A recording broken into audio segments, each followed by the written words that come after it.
we've been told to think of Michigan as kind of like saucers on top of one another in the geological formations.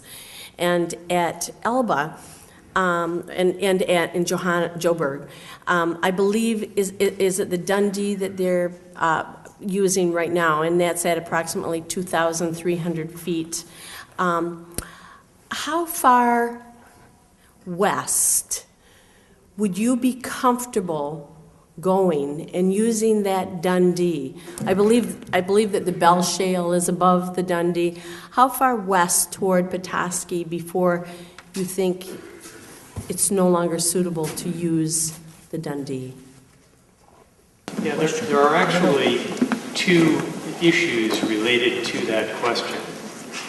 One of them is obviously, as we have talked about for some of the other formations, associated with the potential for capacity. Not all Dundee wells in Michigan have significant injection capacity because of the character of porosity and permeability development, and thickness for that matter, in the Dundee. But a more important question ends up in this northwestern corner of the state being related to fluid qualities that are present naturally within the Dundee. And in the Bay Harbor area and the immediate environs, clearly the Dundee is likely to be borderline fresh water and unacceptable for a target injection zone. In addition, the potential for communication to recharge, where clearly the water would most definitely be fresh water, is too close for comfort, shall we say. And so in the immediate vicinity of Bay Harbor, it is not a plausible target. How far precisely to the east or to the south would you have to go to be able to encounter a high probability of success? I can't tell you that precisely. Clearly, by the time you get to Alba or to the county line to the south of us, the south end of Charlevoix County, we have clear evidence that there is some capacity and fluid qualities within the zones become acceptable for use as an injection target.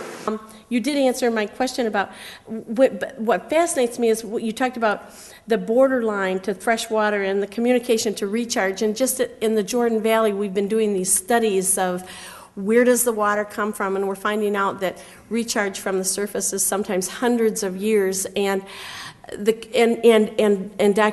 Hindman is actually saying that it's not really understood well about the communication between the saltwater layers and the fresh water above it, and that's just so vital because everything rests on potable water. Oh no, I would disagree. I think there is substantial evidence to indicate that there is significant differentiation between the shallower freshwater zones and some of the deeper, quite saline zones, and a likely extended isolation between the waters present in some of those zones as you go down the column.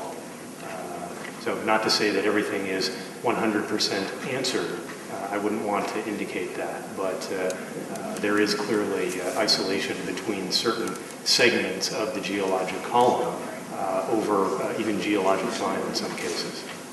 Things are moving quite slowly in some zones, shallower zones. Some of the recharge is happening quite a bit faster than those deeper zones.